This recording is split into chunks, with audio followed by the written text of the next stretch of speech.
लोकसभा चुनावों में करारी पराजय के बाद शुरू हो रही राजस्थान विधानसभा की बैठक एक बजट के लिए आ रही है। इस बैठक में बजट पेश किया जाएगा, लेकिन 11 सीटों पर बीजेपी को हराने के बाद बढ़े हुए मनोबल के साथ कांग्रेस इस बार असेंबली में यानी विधानसभा में बीजेपी सरकार के लिए बड़ी मुसीबत खड़ी कर सकती। विधानसभा कैसे चलेगी और कांग्रेस का आक्रामक अंदाज सरकार को डिफेंस में रखेगा या फिर वह आक्रामक अंदाज में कांग्रेस का जवाब दे पाएगी कांग्रेस के आरोपों का, इस पर बात करने के लिए जनसत्ता अखबार के राजस्थान ब्यूरो चीफ राजीव जैन मौजूद है। सीधा सवाल उन्हीं से करेंगे और वो स्पष्ट करेंगे कि हकीकत में होने वाला क्या है। राजीव जी, क्या राजस्थान विधानसभा का पहला सत्र चुनाव के बाद आ रहा है और इसमें बजट भी, विस्तृत बजट भी पेश होगा, तो बढ़े हुए मनोबल के साथ कांग्रेस कैसी समस्याएं खड़ी कर सकती? देखिए सुभाष जी, जिस तरीके से लोकसभा चुनाव के बाद जो ये बजट सत्र राजस्थान विधानसभा का शुरू हो रहा है, ये अपने आप में बड़ा महत्वपूर्ण है, क्योंकि इस बजट से सत्र में पूरी छाया लोकसभा चुनाव परिणामों की रहेगी, जिसमें जहां भाजपा ने जो टारगेट 25 की 25 सीटों का रखा था, वो उसमें असफल हो गई और कांग्रेस समर्थित जो उम्मीदवार है वो 11 सीटों पर कहीं जीत आए। तो इससे जो विपक्षी दल है मौजूदा समय में, क्योंकि हमारे लोकसभा चुनाव से पहले 4 महीने पहले विधानसभा चुनाव भी हुए थे, वहां भाजपा पूर्ण बहुमत से सत्ता में आई थी, तो वो सत्ता उन्होंने संभाली और जो सत्ता का परिवर्तन हुआ उसमें एक बड़ा एक आश्चर्यजनक भी परिवर्तन भाजपा ने किया। उसमें पहली बार के विधायक को मुख्यमंत्री बनाया और उसी तरीके का मंत्रिमंडल बना, और जो विधानसभा चुनाव में भाजपा के कई अच्छे वक्ता जो दिग्गज नेता के रूप में भी जाने जाते हैं, जिनका अनुभव भी अच्छा है और जो संसदीय प्रणाली को अच्छी तरह समझते हैं, वो चुनाव हार गए। तो उसमें कहीं ना कहीं भाजपा का जो मैनेजमेंट, फ्लोर मैनेजमेंट है, उसमें कहीं कमी हमको दिख सकती है। अब ये तो सत्र में ही मालूम पड़ेगा कि वो कमी कितनी है, क्या नहीं है। हो सकता है हम नए जो लोग बने हैं उनको कहीं कम आंक रहे हों, हो सकता है वो उनसे भी ज्यादा आगे निकल जाए। ये एक समय की बात है, ये तो एक विधानसभा सत्र जब हम देखेंगे, जब चीजें सामने आएगी तभी मालूम पड़ेगा। लेकिन दूसरी तरफ जो लोकसभा चुनाव के नतीजों से उत्साहित कांग्रेस, उनका निश्चित तौर पर मनोबल बढ़ा हुआ है और कांग्रेस के पास अभी दिग्गज नेता भी हैं विपक्ष में, जो सरकार को घेरने का मादा भी रखते हैं। अब इस विधानसभा की एक और खासियत है सुभाष जी, इसमें दो पूर्व मुख्यमंत्री भी बैठे हैं। एक सत्ता पक्ष में है वसुंधरा राजे और दूसरे विपक्ष में है अशोक गहलोत। इन दोनों का भी एक अनुभव, बहुत अच्छा अनुभव है संसदीय चीजों का, जानकारियों का। लेकिन अब इनकी भूमिका क्या रहती है, ये हम सब जानते हैं कि इतने बड़े नेता विधानसभा की कार्रवाइयों में जनरली बहुत कम मौजूद रहते हैं। दोनों ही नेताओं के लिए कह रहा हूं मैं, वसुंधरा राजे और अशोक गहलोत सदन के सदस्य हैं। अब होना चाहिए कि वो अपने अपने दल के कमान संभाले। भाजपा में कमजोरी है तो वसुंधरा राजे सामने भी आए और कांग्रेस को और धार देने के लिए अशोक गहलोत को भी आगे आना चाहिए। लेकिन इस समय की बात है, इतने बड़े नेता पिछले 25-30 सालों से तो हम देख रहे हैं कि ये ज्यादा रुचि लेते नहीं है विधानसभा की कार्रवाई में, चाहे विपक्ष में हो चाहे सत्ता पक्ष में हो। इनकी अपनी एक अलग भूमिका रहती है। ये हो सकता है अंदर खाने अपने विधायकों को गाइड करते हो कि कैसे करना है क्या नहीं करना है, ये भी एक संभावना है। लेकिन निश्चित तौर पर ये कहा जा सकता है कि इस विधानसभा सत्र में काफी एक हंगामेदार भी रह सकता है कि विपक्ष के पास काफी मुद्दे भी हो सकते हैं। जैसे अभी नीट पेपर लीक हुआ जो संसद में भी काफी गरमाया हुआ है, और विपक्ष ने खासकर कांग्रेस ने तो उसको सड़क से सदन तक का एक अपना एक जिसको कह सकते हैं मुद्दा बना रखा है कि वो उस पर काफी सरकार घेरना चाहती है। केंद्र में भी जब भाजपा की सरकार है और राजस्थान में तो भाजपा की अकेले की सरकार है, क्योंकि पूर्ण बहुमत वाली सरकार है तो उसको घेरना, और विपक्ष भी राजस्थान में भी काफी मजबूत है 67 सीटों के साथ वो। जी आप कुछ पूछ रहे थे। विधानसभा कार्यवाही के जो विशेषज्ञ पत्रकार हैं, उनमें आप भी शामिल हैं, वो अक्सर ये निजी बातचीत में कहते सुने जा रहे हैं कि नए मुख्यमंत्री का संसदीय अनुभव लगभग शून्य है और वे मुद्दों को हैंडल करने के लिए अपने वरिष्ठ सदस्यों की जानकारियों पर निर्भर। तो क्या मुख्यमंत्री का परफॉर्मेंस इस सत्र में बहुत बेहतर रहने की संभावना है, या फिर बीजेपी का असंतुष्ट गुट उनको कांग्रेस के हमलों का सामना करने के लिए अकेला छोड़ देगा? देखिए, ये तो कहा नहीं जा सकता कि क्या प्रभावी भूमिका उनकी रहती है मुख्यमंत्री की, लेकिन मुख्यमंत्री हैं और निश्चित रूप से उन्होंने सरकार बनाई है, उनके मंत्री हैं, तो कहीं ना कहीं मंत्रियों की जिम्मेदारी हो जाती है कि वो कहीं ना कहीं सरकार को गिरने न दे। और जहां तक असंतुष्ट ग्रुप की बात है, असंतुष्ट ग्रुप तो है ही, अब वो कितना डैमेज करता है ये एक जो कमान संभालने वाले नेता हैं उन पर डिपेंड करता है कि वो उनको हावी होने देते हैं या नहीं होने देते हैं, वो अपना मैनेजमेंट इस तरीके से रखते हैं। अब सुभाष जी मैं आपको बताऊं, जो अभी मौजूदा सरकार के संसदीय कार्य मंत्री जोगाराम पटेल, ये पूर्व में हमेशा जब भाजपा की सरकार रही थी संसदीय कार्य मंत्री की जिम्मेदारी राजेंद्र राठौड़ निभाते रहे और कांग्रेस की तरफ से शांति धारीवाल निभाते रहे, तो दोनों इतने परिपक्व नेता थे। जोगाराम पटेल है, जोगाराम पटेल पूर्व में शायद 2013 से 2018 की सरकार में संसदीय सचिव भी थे। उस दौरान मैंने उनकी परफॉर्मेंस देखी, वो काफी अच्छे कानूनों के जानकार है, संसदीय नियमों के भी जानकार है जोगाराम पटेल। वो जोधपुर इलाके से आते हैं, जो राजस्थान हाईकोर्ट जोधपुर बेंच में वकालत करते रहे। अब असली परीक्षा उनकी होनी है कि संसदीय चीजों को कैसे वो फ्लोर मैनेजमेंट की सारी जिम्मेदारी उन पर आ जाती है। और जो सत्ता पक्ष के मुख्य सचेतक है जोगेश्वर गर्ग, वो भी काफी पुराने विधायक है, उनको 3-4 बार का अनुभव है, मंत्री भी पूर्व में रह चुके हैं। तो इन दोनों पे जो सदन की कार्रवाई की जिम्मेदारी है, सरकारी पक्ष का चलाना है, सरकार की बड़ी जिम्मेदारी बन जाती है कि सदन चलाना उनकी जिम्मेदारी है। और जो सरकार के कामकाज होते हैं, विधायी कार्य जो कहलाए जाते हैं, जिनमें नियम कानून बनते हैं, उनमें सरकार के जो काम है उनको पारित करवाना सदन के अध्यक्ष की जिम्मेदारी होती है। जो सरकारी कामकाज है वो पूरा हो किसी भी तरीके से, तो वो पूरा कैसे हो, अब ये विपक्ष है उसमें नुक्ताचीनी करेगा, उसको कहीं ना कहीं घेरेगा, सरकार को कटघरे में खड़ा करने की कोशिश करेगा, जो उसकी बड़ी जिम्मेदारी है और करना भी चाहिए। अब इन सब चीजों को दोनों में कोऑर्डिनेशन बनाने की जिम्मेदारी मुख्य रूप से संसदीय कार्य मंत्री और सरकारी मुख्य सचेतक के जिम्मे रहेगी। अब उनकी भूमिका कैसी रहती है, मुख्यमंत्री तो सबसे आखिरी पायदान पर है, कब बहुत ज्यादा टकराव की स्थिति हो जाए तब मुख्यमंत्री और विधानसभा अध्यक्ष को हस्तक्षेप करना पड़ता है। तो वो अपनी कैसे भूमिका निभाते हैं ये हम सबको मालूम है कि जनरली क्या होता है, विधानसभा चलती है, अब जो शुरुआती दिनों में होते हैं जब नई सरकार बनती है, तो जो शुरुआत के 1-1.5-2 साल रहते हैं, तो उसमें कहीं ना कहीं सारे विधायक विधायक भी क्या होता है कि सांसद हो या विधायक हो, हर बार जो नए चुने जाते हैं उनकी संख्या बड़ी होती है। वो ये चाहते हैं, चाहे वो सत्ता पक्ष के हो चाहे विपक्ष के हो, वो ये चाहते हैं कि सदन चले, वो सीखें कुछ, वो कुछ देखें क्या होता है क्या। लेकिन 1.5 या 2 साल बाद स्थितियां अलग हो जाती हैं, वो जो नए भी चुने जाते हैं वो भी पुरानों में ही घुल मिल जाते हैं कि हाँ ऐसा ही करना है।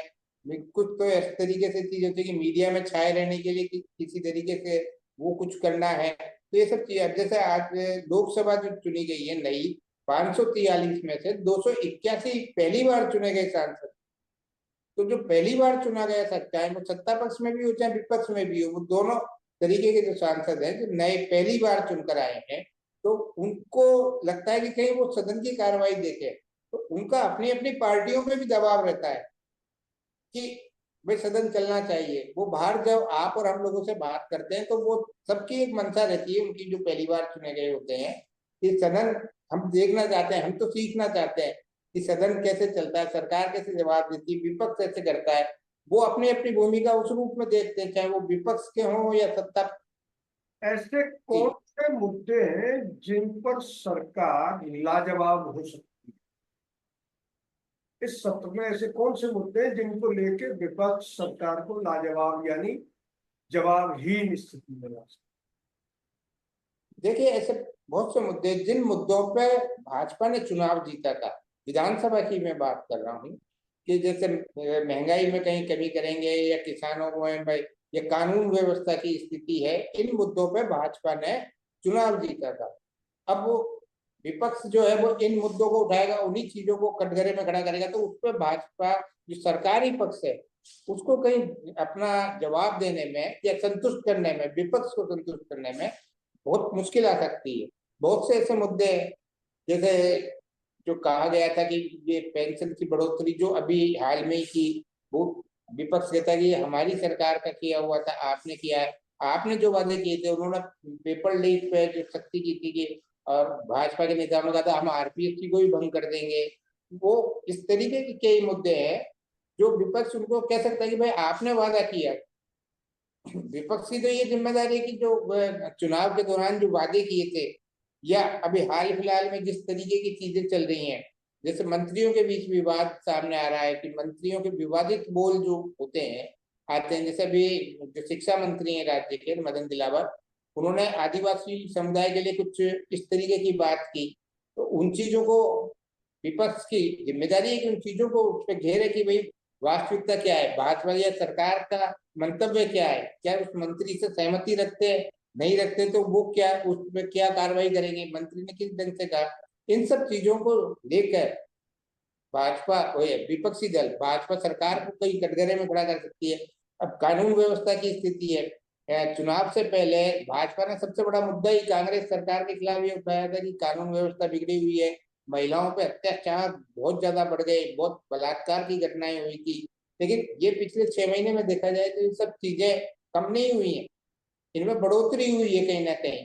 और प्रशासन पे जो पकड़ है, जो सरकार की पकड़ होनी चाहिए, वो कहीं ना कहीं नहीं है, क्योंकि भाजपा के लोग ही अंदर खाने, सार्वजनिक तौर पे तो नहीं, लेकिन अंदर खाने तो ये सरकार पे आरोप ही लगाते रहते हैं कि साहब एक तो नौकरशाही की सरकार हो गई, विधायकों की, मंत्रियों की नहीं सुनी जा रही, जो कुछ अधिकारी हैं उनके ही सारे कंट्रोल में आ गया। तो कांग्रेस इन चीजों को लेके कि भाई मुख्यमंत्री है तो मंत्री है, वो क्या कर रहे हैं, जनहित के काम तो मंत्री और मुख्यमंत्री के जिम्मे होता है, प्रशासन के अधिकारियों को नहीं होता। प्रशासनिक अधिकारी तो जो सरकार बताएगी या जो नीतियां बनाएगी उनको इम्प्लीमेंट करने का उनका काम है। लेकिन जो देखा जाता है, हर सरकारों में देखा जाता है कि अधिकारी ही सर्वे सर्वा हो जाते हैं। तो उस तरीके की चीजों को लेके कांग्रेस लाजवाब कर सकती है कि भाई ये तो एक जिस तरह से पहला जो सेशन चला था इस विधानसभा का, तो इस सरकार को पूरी पर्ची की सरकार करार दिया गया था। उस पे कहीं एक जवाब नहीं आया। पर्ची की सरकार को हम इस रूप में देख सकते हैं कि विधायक दल की बैठक में ही मुख्यमंत्री के नाम का एक ऐलान हो गया। वो मुख्यमंत्री के नाम के साथ ही, जबकि संसदीय परंपराओं में, प्रणाली में ये है, मुख्यमंत्री अपने मंत्रिमंडल का गठन करता है, वो जिसको उचित समझ लेता है। लेकिन वही मुख्यमंत्री के नाम की घोषणा के साथ दो उप मुख्यमंत्री जो के भी नाम की घोषणा कर दी, तो मुख्यमंत्री का अधिकार तो कहीं सीमित हो गया कि उसी वक्त देख लिया जाए कि भाई आला कमान से दो मुख्य उप मुख्यमंत्री भी मुख्यमंत्री के साथ कर दिए गए। तो वो एक बिल्कुल सही मुद्दा है। तो ये सरकार जो पिछले सत्र में विपक्ष ने जिस ढंग से घेरा था सरकार को कि पर्ची की सरकार है, लेखानुदान भी जो पेश किया था, उसमें भी जो विपक्ष के सदस्य हैं, विपक्ष के नेता है टीकाराम जूली, अब आप देखिए इस सत्र में अभी अपन सरकार उसकी बात करें, टीकाराम जूली जो विपक्ष के नेता बने हैं, सुभाष जी, मैंने उनको पहली बार विपक्ष के नेता के तौर पर भी सुना, सदन में भी सुना, बाहर भी 2-4 बार उनके बात हुई या वक्तव्य उनके बयान देखे गए, लेकिन बहुत परफेक्ट बयान, जिसको कह सकते हैं बहुत अच्छे नेता प्रतिपक्ष वो साबित हो सकते हैं भविष्य में। जो उनकी जानकारी है, जिस ढंग से वो अपनी तैयारी कर रहे हैं। कांग्रेस में बड़े बड़े दिग्गज नेता है, अशोक गहलोत है, सचिन पायलट है, गोविंद सिंह डोटासरा है, और भी कई नाम है। लेकिन जो जिम्मेदारी टीकाराम जूली को दी है, उनको कहीं कम नहीं आ सकते।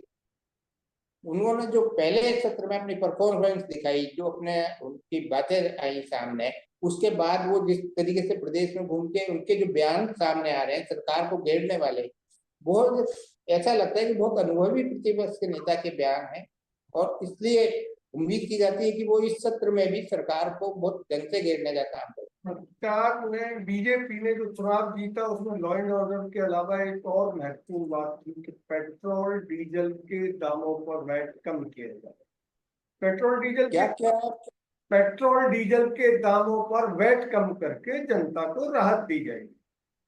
केंद्र सरकार ने अपनी ओर से थोड़ा सा राहत दी है, लेकिन राजस्थान सरकार अभी तक उस राहत की डिलीवरी नहीं कर पाई और न ही उसने कोई डिसीजन लिया। इस विधानसभा सत्र में चूंकि बजट पेश हो रहा है और वैट से संबंधित घोषणाएं भी हो सकती है, क्या मानते हैं आपकी सरकार जवाब दे पाएगी कि उसने क्यों नहीं वैट कम किया? बिल्कुल सही कह रहे हैं आप। ये एक मुद्दा है, ये विपक्ष उठाएगा, सरकार उस पर जवाब इस ढंग से नहीं दे पाएगी कि भाई जितना उन्होंने कहा था या चुनाव से पहले जिस तरीके का एक माहौल बनाया गया था कि कांग्रेस सरकार के खिलाफ कि उनके रेट इतना ज्यादा है कि लोगों को बहुत त्राही त्राही हो रही है पेट्रोल डीजल के लेकर। तो इस मुद्दे पे सरकार क्या जवाब देती है? सरकार का तो संभावना जो भी जवाब वो देंगे वो आएगा, वो गले नहीं उतरेगा लोगों को। लेकिन आम आदमी से अभी भी बात करते हैं तो वो इस चीज का जिक्र कर देता है कि जो वादा भाजपा ने किया था कि पेट्रोल जो इनके पूर्व केंद्रीय पेट्रोलियम मंत्री हरदीप पुरी आए थे चुनाव से पहले, तब उन्होंने एक सीधा सीधा आरोप लगाया था कि राजस्थान में 15 से 20 रुपए तक पेट्रोल डीजल कम हो सकता है यदि हमारी सरकार आई तो ये करेंगे। लेकिन वो चीजें हुई नहीं।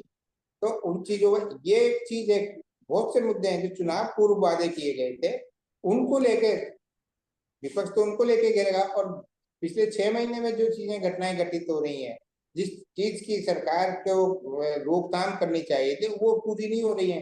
तो सरकार को घेरने के लिए विपक्ष के पास बहुत मुद्दे हैं, ऐसा नहीं है। और विपक्ष के पास काफी अच्छे वक्ता भी हैं तो वो अपना किस ढंग से वहां सरकार को घेरते हैं ये तो एक सत्र में ही देखने को मिलेगा। लेकिन जो जहां तक है अभी तक के लोकसभा चुनाव के बाद जिस तरीके से कांग्रेस क्या है कि बहुत डल पार्टी हो गई थी पिछले 10 साल में। वो कहीं ना कहीं इस तरीके से उनका संगठन बिगड़ गया था, नेताओं में निराशा पनप गई थी। लेकिन लोकसभा चुनाव के नतीजों ने कहीं ना कहीं उनको हिम्मत दी है।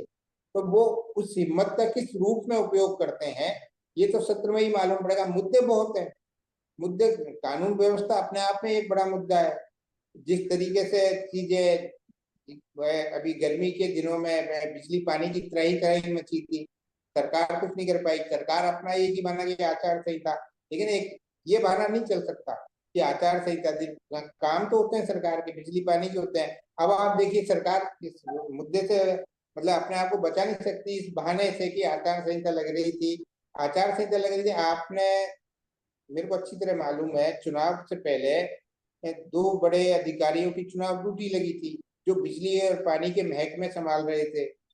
तो उनकी ड्यूटी इस आधार पे कैंसिल कराई गई कि गर्मी का मौसम है, राजस्थान में बिजली पानी की समस्या रहती तो ये उसका निदान करेंगे। तो ये सरकार के अनुरोध पे ही चुनाव आयोग ने उनकी ड्यूटी कैंसिल की थी और उनको यहाँ रखा था, जिम्मेदारी दी थी बिजली पानी की। लेकिन कहीं ना कहीं ऐसा बोले अधिकारी तो अपने ढंग से काम करते हैं। उस समय भी सरकार थी, मंत्री थे, इन जरूरी कामों के लिए कहीं आचार संहिता आड़े नहीं आती है। आज आपके पानी नहीं मिले, बिजली नहीं मिले तो वो सरकार का देखने का काम है कहाँ कमी रह गई, कहाँ से चीजें आती हैं। तो ये जो मई जून में राजस्थान के लोगों ने बहुत भुगता है। इवन मतलब ग्रामीण क्षेत्रों में तो क्या स्थिति रही होगी उसका हम अंदाजा ही लगा सकते हैं, लेकिन शहरी क्षेत्रों में भी, औद्योगिक क्षेत्रों में भी, तो उन सब चीजों को लेके बिजली पानी सड़क की ये सब जो मूलभूत बुनियादी चीजें होती हैं जैसे शिक्षा स्वास्थ्य बिजली पानी सड़क, ये 5 आवश्यकताएं जो सरकार पूरी कर देती है वो सरकार सफल मानी जाती है। लेकिन पिछले 6 महीने में इन 5 चीजों पे जो 5 बुनियादी मूलभूत चीजें होती हैं जो आम आदमी के लिए सबसे जरूरी चीजें होती है उन पर कहीं ना कहीं ये सरकार नाकाम सी रही है। तो ये अब विपक्ष की जिम्मेदारी है कि वो किस ढंग से सरकार को बाध्य करे कि ये जनहित की चीजें हैं इनको कहीं ना कहीं सबसे सर्वोच्च प्राथमिकता से इन समस्याओं का समाधान होना चाहिए। प्रदेश के लोगों को बिजली, पानी, सड़क, शिक्षा और स्वास्थ्य इनसे कहीं महरूम नहीं रखा जाए, इनको वो आसानी से मिले। आज स्वास्थ्य की स्थिति देख लीजिए, अस्पतालों की स्थिति कितनी डावाडोल पिछले 6 महीने में हुई।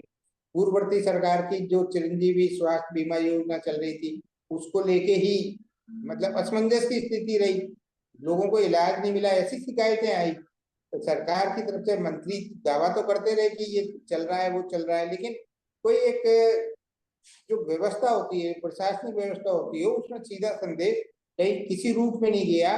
प्रशासनिक मशीनरी तो ये समझ रही थी कि पूर्ववर्ती सरकार की, अब नई सरकार आई है, इस योजना को तो बंद करेगी, और कई योजनाओं को बंद किया।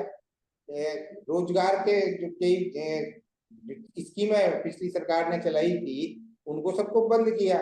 तो जो शिक्षा और स्वास्थ्य की जो बड़ी योजनाएं होती है, जैसे शिक्षा में पिछली बार अंग्रेजी माध्यम स्कूल खोले गए थे, इस सरकार के शिक्षा मंत्री के अलग अलग तरीके के बयान आते रहे, इनकी आवश्यकता नहीं है, ये नहीं है। आवश्यकता नहीं है तो फिर आप क्या करोगे, नई व्यवस्था क्या लाओगे? वो चीज कहीं रोड मैप आप में सामने आई, तो आम जनता में तो असमंजस चलता ही रहा कि हम कहाँ स्वास्थ्य प्राप्त करेंगे, हम कहाँ शिक्षा में अपने बच्चों को भेजेंगे, अब बच्चे किस तरीके से आगे पढ़ेंगे। अध्यापकों की कमी का बहुत ज्यादा हल्ला मचाती रही थी भाजपा। निश्चित रूप से प्रदेश में डॉक्टरों की, अध्यापकों की कमी है, ये आज से नहीं है, 20 साल से है। जो विपक्ष में रहता है वो इन सब चीजों को मुद्दे उठाता रहता है। अब आप सत्ता में आ गए तो आप इन चीजों की पूर्ति कैसे करोगे? वो कहीं 6 महीने में इस तरीके का रोड मैप सामने नहीं आया। जी सुभाष। यानी आपका कहना यह है कि सरकार जिन मुद्दों पर चुनाव जीत के आई, उनमें हनीमून पीरियड समाप्त हो जाने के बाद 8 महीने बाद भी कोई 8 महीने बाद भी कोई प्रोग्रेस नहीं है, और इन सभी मुद्दों पर सरकार के पास जवाब देने के लिए शायद आंकड़ों की कमी भी हो सकती है। लेकिन एक चीज जो दिख रही है कि इस सरकार ने भी आते ही विज्ञापनों की बाढ़ लाकर शायद उन आलोचकों का मुंह बंद कर दिया है जिनकी जिम्मेदारी सरकार के कामकाज पर रोज उंगली उठाने की। कैसा मानते हैं? बिल्कुल सही है आपका कहना कि सरकारों का, सुभाष जी, इसमें दोनों बात है कि सरकारों का चरित्र एक जैसा हो गया कि जैसे जो आवाज उठाने वाले संस्थाएं होती है लोकतंत्र में, तो उनमें मीडिया की एक बड़ी भूमिका होती है। तो विज्ञापन दिए जा रहे हैं, ये एक चीजें है, लेकिन विज्ञापन से जनमानस कहीं संतुष्ट नहीं होता है। आप कितना ही विज्ञापन दे दीजिए, आप देख लीजिए जो लोकसभा चुनाव हुए, प्रचार तंत्र पे कितना खर्चा किया। अब विधानसभा के हमारे चुनाव हुए, जो पूर्ववर्ती कांग्रेस सरकार ने, उसने प्रचार पे कितना जबरदस्त खर्चा किया। आजकल तो सरकारें क्या है कि इनके पास एक बड़ा डिपार्टमेंट भी होता है प्रचार प्रचार करने का, सरकारी योजनाओं का। तो सरकारी प्रचार तंत्र तो कैसा होता है, सरकारें प्राइवेट एजेंसियां हायर कर लेती हैं। आप ताज्जुब करोगे, मतलब उनका बजट उनको कितना दिया जाता है, वो एक डिपार्टमेंट में खर्च होने से भी 4 गुना बजट मतलब एक प्राइवेट एजेंसियों को सौंप देती हैं सरकारें। तो विधानसभा और लोकसभा चुनाव हमने देखा, प्रचार में सरकारों ने कोई कमी नहीं छोड़ी, बड़ी बड़ी एजेंसियां हायर कर ली गई। मतलब आप देखोगे 150-150, 200 करोड़ का, मतलब मैं तो बता रहा हूँ, उससे भी ज्यादा का बजट उन प्राइवेट एजेंसियों के सुपुर्द कर दिया गया। तो नतीजा क्या रहा? जनमानस पे कोई प्रभाव नहीं पड़ा, दोनों जगह सरकारें हारी, मतलब कमजोरी साबित हुई। विधानसभा में पूर्ववर्ती सरकार को हार का सामना करना पड़ा, लोकसभा में भी जो उन्होंने टारगेट रखा था सरकार ने, वो कहीं पूरा होता नहीं दिखा, जनता ने नकार दिया। तो इन सब चीजों को अब जो सत्ता में बैठे लोग हैं, उनको ये चीजें समझनी चाहिए। पर हम जानते हैं उनके जो सरकारों में बैठ जाते हैं, वो बहुत अपने आप को उस तरीके का मानते हैं, या उनके सलाहकार जो होते हैं वो जिस चीजों को बढ़ते हैं, तो उसका नतीजा ये परिणाम जनता देती है। उसके बाद फिर जो सत्ता में बैठा रहता है, उसको तो ये लगता ही नहीं है कि मैं हार जाऊंगा। वो हमेशा ये सोचता है कि मैं तो रिपीट कर रहा हूँ, इतने अच्छे काम किए, काम भी अच्छे किए होते हैं, प्रचार भी जबरदस्त होता है, लेकिन उसके बाद भी जनता जब हरा देती है, तो कहीं ना कहीं कमजोरियां तो रहती हैं सरकारों की, जो उनके कामकाज की, इसीलिए हराती है। तो जनता का जनमानस आज जो है वो बहुत समझदार है। वो अब अभी अपनी जो चर्चा का विषय विधानसभा का सत्र और बजट जो आने वाला है, क्या संभावना है।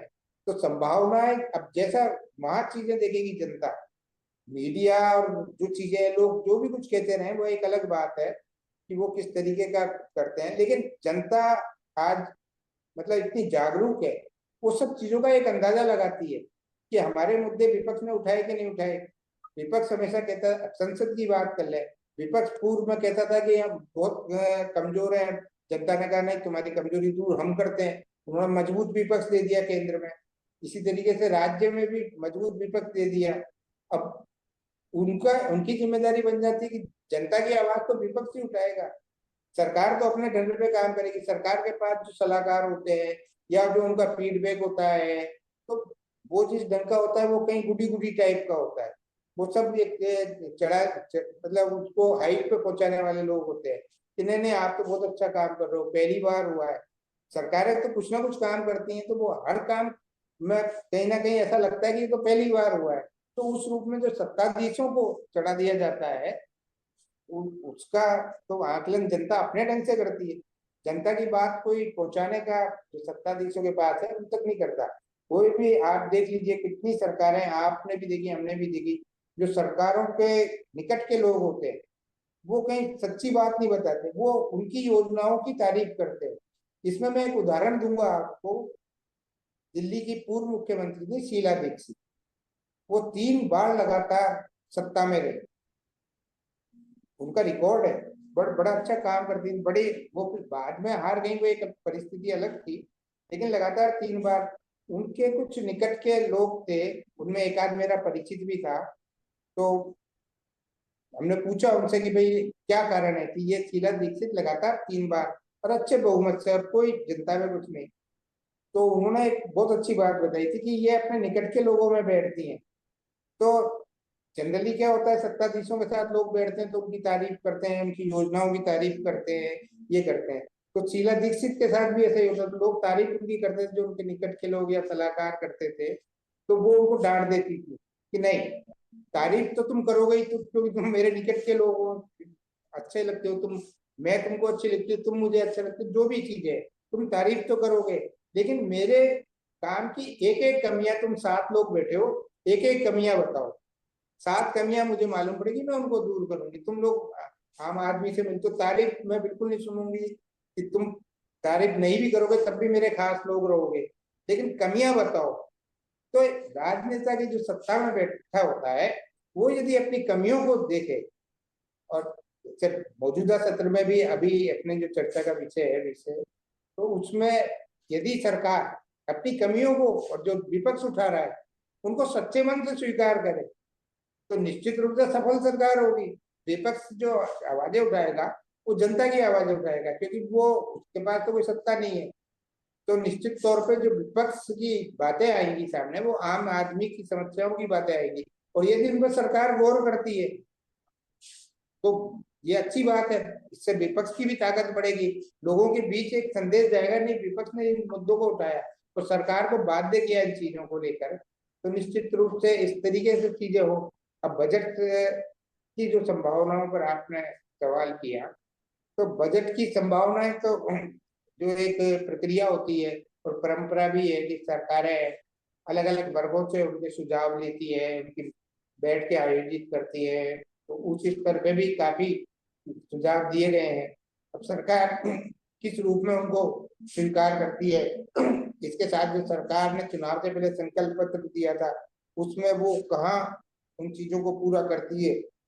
इसके अलावा जो चीजें आम जनमानस को झकझोरती है, जो जिस तरीके से अभी जो मैंने बुनियादी जो मूलभूत जो समस्याएं होती हैं, बिजली पानी सड़क शिक्षा और स्वास्थ्य, इन पे किस तरीके का उसका फोकस रहता है, इस पे कितना खर्चा सरकार करेगी, इनकी व्यवस्थाओं में क्या सुधार होगा, क्या नवाचार होगा, आम युवा को रोजगार की क्या चीजें उपलब्ध होंगी, इस तरीके से प्रदेश का इंफ्रास्ट्रक्चर कैसे विकसित हो, औद्योगिक संरचना में कितनी बढ़ोतरी हो।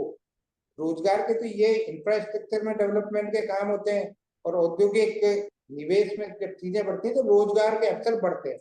ये दो ही चीजें हमारे देश में ऐसी मानी जाती है कि निर्माण क्षेत्र ज्यादा होगा तो उसमें ज्यादा लोगों को काम मिलता है, मजदूरी मिलती है, और जिसको कह सकते हैं कि धन का आवागमन भी उससे बढ़ता है, तो उससे रोजगार के नए स्रोत भी उत्पन्न होते हैं और औद्योगिक निवेश ज्यादा आएगा। उसके लिए सरकारें क्या प्रयास कर रही है, सरकार अपने स्तर पर किस तरीके की इस तरीके की व्यवस्था कर सकती है कि रोजगार को हम एक सरकारी नौकरी नहीं मान सकते, वो तो एक बहुत लिमिटेड लोगों को मिलती है, लेकिन वातावरण प्रदेश का इस तरीके का डेवलप यदि सरकारें करें तो रोजगार के अवसर ज्यादा बढ़ेंगे। जी।